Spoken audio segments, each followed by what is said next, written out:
back at Backstage Access. It's Robert. Hi, everybody. It's your girl, Nainisi here.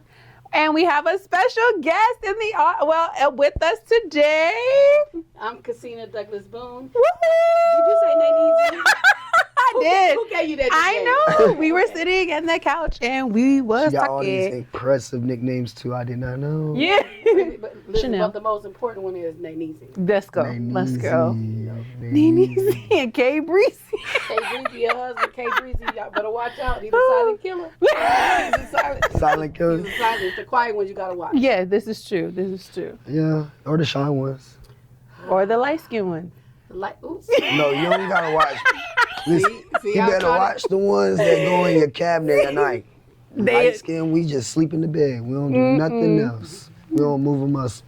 I love that you're advocating for light skin. Yeah, Shout out. When it's Shout time to out. wake up, we go right to the shower. You're trying to bring light We might skin even back. use the downstairs bathroom. We respect you. Listen, you try to bring light skin back. I love that for you. Yes, he's trying. I like that. It might be. So today we're going to be talking to Miss Kasina about her ventures in the community. Let's just call it community. Just how your involvement with the community is, how much knowledge you have served in this community, and then where are we lacking? Like, what are some things that you would want to see within the next couple of years happen within the community, right? Yeah. Yeah. All right. Yeah. A little feel out. And I also too saw on Instagram, you had a company that you created, like Tulip, right? Tulips, yes. Tulips is my nonprofit that was established in 2011 for girls of color. Just making sure that young girls who look like me and the communities that I represent have not necessarily a seat at the table, but at least so that we can create our own menu. And I have a motto that with Tulips is that, leaders know other leaders, and our sole purpose is to sit at the table with kings and queens, and if need be, to storm the castle. Not the Capitol, but the castle. Yes. Shout out to Robert and his little king chair over here. He trying to hype up for the light skins with the king listen, chair. king of the light skin. Yay! Right, guys. Don't hype my head up too much. I have all the light skin. They say, he ain't that. Don't do it. Listen, I'll take it off. Light skin with pretty eyes. Pretty colored She told me to lose eyes. the beard though. Hey, I She told said you you one gotta pick go. a struggle. You can't have the. Damn. It's light skin. It might be the mirror to struggle. It's okay. I understand. So if you can tell us, like, what is some of the things that motivates Miss Kasina? Like, what makes you, or what is something that motivates you? So, low key, I just want you to know that it's nothing like being good looking and smart and having skin that's been kissed by the sun. You better go on there. But what motivates me is I literally have a front row seat to greatness. That's my motto. Working with young people, like knowing that one day this person that you are sitting in the room with right now is going to be somebody, and you are going to say, I knew that person, or I was a part of that person's story. You know what I'm saying? I don't have to be a main character in my youth lives as long as I'm an exclamation point on the page. Okay? Oh, okay. I want to be the exclamation. Can I ask, how does someone, like an individual, get involved with Tulips to be like a mentor or volunteer, anything like that? Thank you for that. So what they can do is they can go on our website, which is www.mytulips.org, and they can first and foremost read about us, learn who we are, and also once they do that, we'll have different events that they can volunteer. Wants to do a background check, and we make sure that ain't no funny business. Right. because Tulips is about cultivating young ladies and leaders, and everybody don't have those garden hands. Everybody ain't meant to play in your garden. Yeah, I feel you. It takes a lot of good techniques to help teach someone to go down the right path. Absolutely. Yeah. Can you share your experience or an example of building a bridge? Like, how do you think that us in the community, or people that are here who really don't know how to get involved in their community and stuff, how can we bridge the gap with them being aware? I think first and foremost, you have to research and know your history of any community that you move into. Because, there are a lot of people who have great ideas and you have to know if you're the great idea person, that's your role. And then you have to also know if you're the person who not only has the great ideas, but you can also implement them, because those are two different things. Okay. And so for me, what I found, I am both. I have great ideas and I can implement them. That's smart. But here's the problem with a person like me, because everybody knows that I have ideas, and they know that I can implement them, but they also know that I bring like a network, and my network is my net worth. All right now. So I might, may not be balling out of control. No, that network don't gotta ball out. Right, but as long as but it's I'm known. always able to connect. And for me, going back to like with Tulips, being able to make sure that all of my students, the young ladies that I mentor, have access to the people that I know. Nice. And the people that I know, they know that they have to bring it. They cannot come and sell wolf tickets, because the young people that we have in our community, they're watching. And going back to your question, is that being able to establish and know that when it's time for you to sit on the bench and rest, right? And if you are cultivating amazing young people, cultivating not just relationships, but the message and what you're giving to them, you're going to see the fruits of your labor, because the people who are already in the community, who are born and raised in this community, are going to see how you cultivate that gift that somebody has already given you. That's good. I love that. How do you guys select in the organization mentors for the mentees? So when we first started, it was the cool concept of, if you told me you wanted to be a mentor, what you did was you got a pack of seeds, and the girls' information was on there, and you and the mentor and mentee came together, and you would plant that, and the mentor would take the actual plant with them. And that symbolizes, if your plant is growing because you're watering it, if you put it somewhere where you're going to remember to check in on your mentee, right? You're going to remember to do that. And then as we got so deep in diving into the actual tulip, we got rid of the seeds, because what people don't know is the tulip is a unique flower. Tulip is not a seed, it's a bulb. Right. Okay. I love and let me tulips. just tell you the uniqueness about a tulip. The tulip as a bulb is just like a woman. Greatness is already in you, right? And so one thing about us and our organization with Tulips is that a lot of people don't know that tulips, if you research, will literally turn its whole entire body to feel the sun. So that's what we want our girls to know, that we see them, and right now you might be in a dark place, but we are here to be your sun, and we're also here to cultivate everything about you. And being that the tulip is so close to being like a woman, because it's nurturing and doing all this, no matter where it's set, it's going to blossom, right? Despite the inclement weather patterns, a tulip is always going to be okay, because the greatness was already instilled in the bulb. The outside of as the flower blooms, which is all of the beautiful things that we get to see when an actual tulip comes to fruition. But with me, when I'm looking at the young ladies and I see where they started, because some of them started off like me, I was, if you have a Kasina, if you're born and raised in Vegas, everybody has a Kasina Douglas story. And so I get to look at, myself and know that the same girl who's going through a lot of the things or has gone through a lot of things that the girls are going through now, the only difference is we have social media now. And what we as adults fail to realize, and I don't know why we do this, we forget that we may not have had Facebook or social media, but we had them slam books, okay? Slam book was our first, and that's how we were able to, seriously, that's how we were able to communicate and tell the dislikes and Different things, right? For sure. Slam book was crazy. I got a question for both of you guys, and this is because we are in, Black History Month. I want to know personally, what is something that you take from your own Black history that you want someone else to know? So it's how I was taught Black history. Okay. So I think that we, in my opinion, have forgot how we learned Black history. We didn't learn Black history in school. Yeah. We actually learned it in church. Yeah. You know what I'm saying? We learned about Blackness and how we showed up in spaces, and the foundation piece of spirituality is what we talk. If you did BTU, Yeah. For those of you guys that don't know, that's Baptist Training Union, right? I'm not trying to say that I was, I was the first to do it, but that's what we learned. And we learned about Black history in that space. So my mom would write plays for us when we were little. That we would do Black history plays. We would learn about Sojourner Truth.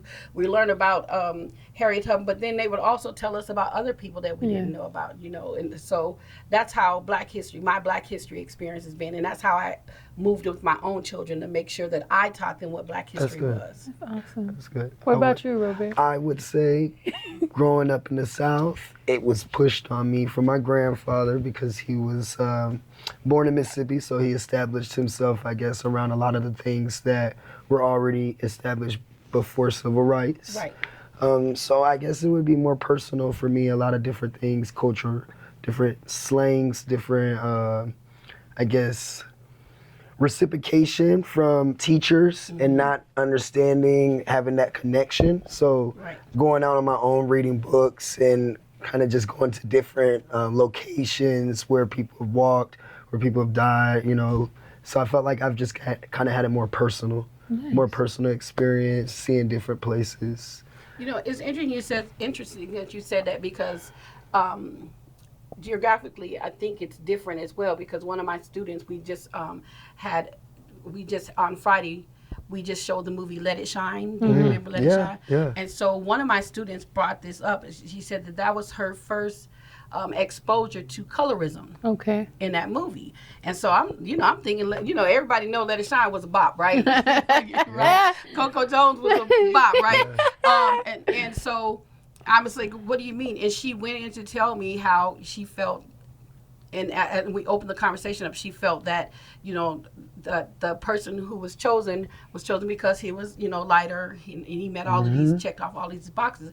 And another young lady said, well, when she was from the South, she's been here and her family have been here about 5 years. She was saying that she can tell that their difference is, she's treated differently here than she was down South. And that's one thing correct about that all completely. And to add on, that's why this book, The Freedom Riders, not the movie, but the book, it's a book, and it just goes in about a lot of African Americans that after they finish college, just getting on buses and just going around to different locations in the South. Right. I think that book really, I didn't finish it because it's so big, but I really enjoyed knowing that, when they would go to like Birmingham, Alabama, it would be certain type of people that would be like, oh, cool. Then you would go to certain places in Atlanta where they would get rocks thrown at certain things. So it's still like that now to this day. There's certain places where they might have a color issue on if you're brown, if you're light skinned. If you're light skinned and from around all these white people, they might like you more. If you're brown skinned in a certain environment, they might like you more than a light skin. So for sure. And I think that's why I'm in the West Coast, because I like this coast a lot more. It's the best coast. He's accepted like John B. No, it's the best coast, because you got a lot of Caucasians that establish historical things that Black people have fought for in the West Coast. They give them honorable, and they actually pay attention to those things. As in the East Coast, no, they do not. They give a lot of praise to a lot of Confederate, a lot of things like that. You probably have like a small portion of Black history, like this small, and we just walk in and walk out. Miss Kasina, with our last few minutes, I really want to talk to you about who you are outside of, community. Tulip.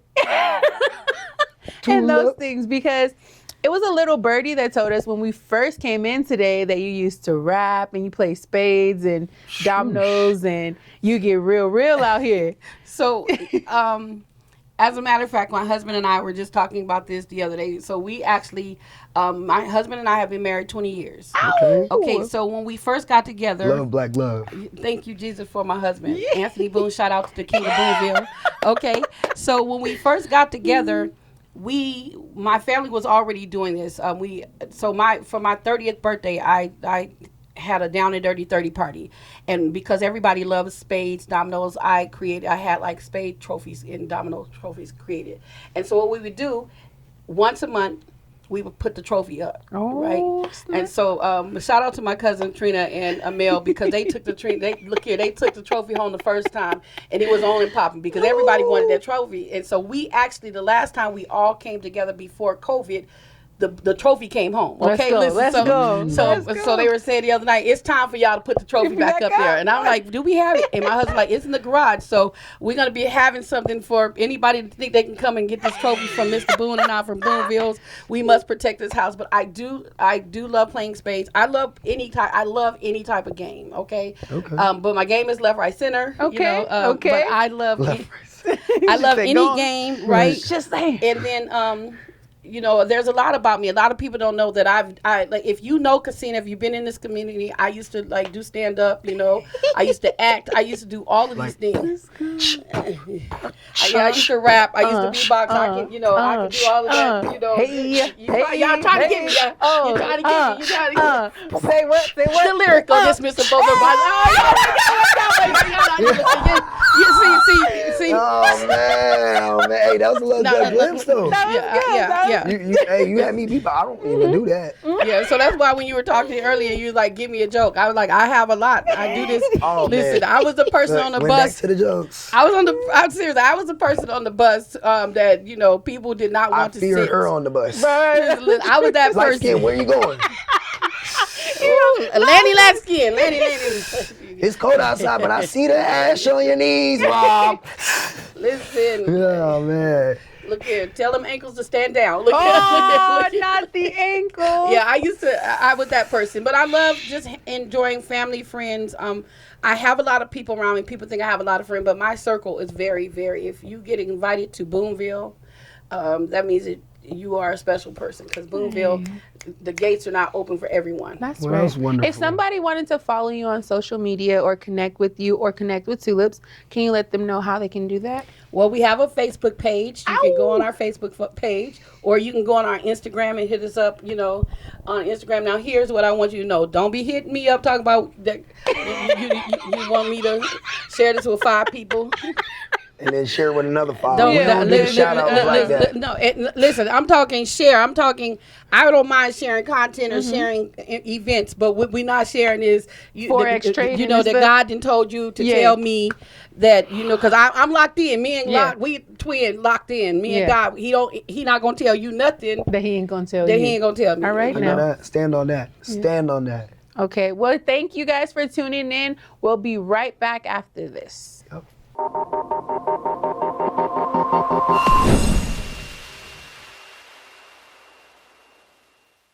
Welcome to Backstage Access. You're here with Robert. Check me out with your girl Nene Easy here again. And we have a special guest with us today, Miss Patrina. Hey now. Hey. Welcome. Welcome to Backstage Access. A little bit about yourself. Patrina. You gotta hold your mic up. I've been here about 30 years, originally from California. Okay. Community, really active in the community. I'm a political strategist by day and a community warrior by night. Oh. So, yeah. With the shield and everything, huh? Yeah. No, that's right. Vegas, you gotta have the shield, the armor, everything. The knife. If you outside at night out here in the community, trust me, I know. Yeah. I've been swept under the rug sometimes. So tell us, what motivates Miss Patrina? What is something that motivates you to be out here in the community and, informing us of what is and what's to come and things like that? I think what motivates me is just recognizing that building power is important, and people in power respond to a roar, not a whisper. And a part of the work that we do in community has to be about being a roar, right? And not a whisper. And so that's what motivates me, teaching people, answering questions, just being, that person that folks can reach out to be like, I don't know how to do this. I'm like, all right, time to roar. So in California, did you do this type of work as far as helping the community, or has it been really big in Vegas? More in Vegas. I mean, I was young when I lived in California. Most of my adult life has been here. My kids were born here. Okay. So I think that's a big motivating factor, having kids here, and just how the system doesn't always work for us. So we got to make it work, right? And so then that sends you down that rabbit hole of, you're not going to just tell me no. Like, I'm going to find the yes. And if you're not the yes, then I'm going to move you out of the way until I find the yes. All right. That's nice. And That's- with your kids being in the community, what are some things that you're trying to help, like in the youth, as far as in the community? Personally, I want to build a political army. Ooh. I think that we've done a really, really poor job of just educating our young people on what their power is but the thing that I know of young people and being around them is they know the world they want to live in. They're very, very aware of the problems. We just have to cultivate within them that fire to want to go build that army, right? And to move people out of the way who aren't helping to build that army or that are barriers to that, right? So I agree. building an army. One thing I did notice, I moved out here 6 years ago. They had kids protesting.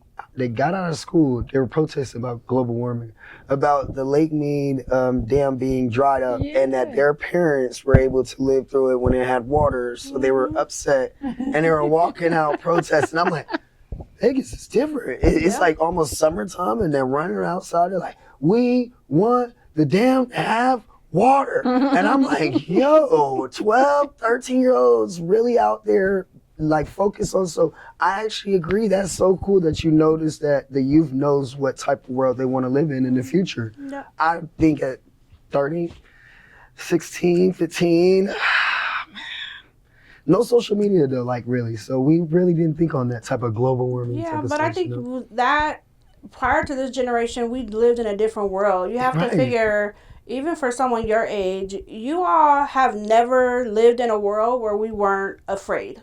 Right? Like post 9/11, before that, we thought America could beat up everyone. We had no reason to fear anyone. We believed we had all the money in the world, all of the resources in the world. Now, the boogeyman is everywhere. I remember I could go through flights with my granddad without having to actually get on. You could take water on airplanes, right? You didn't deal with the wars that you have. You didn't deal with, global warming. You didn't deal with the education crisis that we have. Like, we have a lot of stuff that's gone wrong. And the thing that I tell people is, like, when you really, really dig down into what's happening, all these things, everything that we want in our world, there's someone on the other side of that believes our world is wrong. And they just have all the power now. We have to take that power back from them, and that's organizing, that's building community, that's critical thinking, right? Don't let people just tell you it's not possible. Why is it not possible? Yeah. Right? But it also, and this is something that we have to put into practice more, is we have to love each other differently. All right. Right? Like the way we look at each other, the way we build community, the way we organize, even simple things like having events. Yeah. Right? The way in which it's like, well, my logo wasn't this place on the flyer. None of that matters with the problems that we have right now in this community. Everybody just needs to lock in and be like, okay, where am I needed? That part. Correct. I love that. Your role. Fit in where you fit in. Okay, let's switch gears a little bit and let's talk some more. Talk part is what I call it. So who is Miss Patrina outside of the political sector? Who am I outside of the political sector? I am a mom. I am an avid yogi. I love doing yoga. My favorite is trap yoga. Trap yoga. You be out there throwing that thing back. You get in your little stretch, they be like, twerk it out. Turn it out. I like it. Turn it out. Where did the beat come from? It just came out of nowhere. Like, turn it out. It's in my head. Yeah. Snapping everything. Like hiking. I'm a homebody, honestly. When I'm not in community stuff, I like reading a good book. I think everybody in Vegas loves that. Yeah. To be at home and not feel too much. Yeah.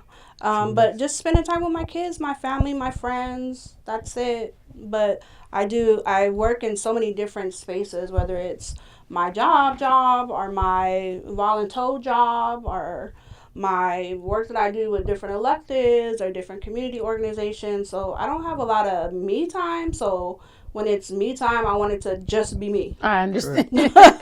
I don't want to share it. So how would you say, in order for someone to get educated or take that first step into learning about politics or being involved or anything like that? Would it start with like a volunteer to a event? Would it start with researching what's in your area? What's some knowledge that you'll give to somebody that's just like how to start? Because young people really do want to join For politics. sure. I think the first thing is identifying what is the thing that you're passionate about. Right? Like what makes your heart go pitter patter? What keeps you up at night? And then from there, recognizing that politics is just your problems, and elected officials are just the people in charge of solving your problems for you. Correctly. And then from there, digging into, is it a education issue? So maybe that's a school board. Is it, the park where I live? I'm not happy with? Or is it a store that I want, right? You often hear people say, well, Summerlin has this store and there's nothing in North Las Vegas. Go to a city council meeting. Yeah. Right? So just learning the different ways in which government works. But I would definitely say that a lot of the community organizations, whether it's the NAACP or the National Action Network or, just other groups that are here locally, do a lot to engage around politics. Nevada is a very hyper political state overall, more so than any other place. It is. And the other thing I'll say that's different from any other place in the country is our elected officials are more accessible to us than anywhere in the country. There's nowhere in this country you're going to go and see your Congress members at their grocery store or... Sam Brown, I wanted to find you. You know what's so funny? He I was hides out. literally on a plane with him. Whoa. Recently. Yeah. It's just random. They're so accessible to us He probably because they flies live amongst Delta. us. Shout out to William McCurdy for sure. There we go. Shout out Big to the hype, real ones. big hype. One of I my love William. faves. William is like Cool my beans. go-to person. I'm for telling you. all things. He Well, that's is great. great. We definitely appreciate you coming on Backstage Access. Yeah. And then we'll be looking out for Miss Patrina's podcast coming soon. Yes. Now I know this space is here. I need to get out my rage. There you Talk go. that talk. Yeah. Well, thank you guys again for tuning in to Backstage Access with your girl and Robert. Hey Now. We'll check you out next time. See ya.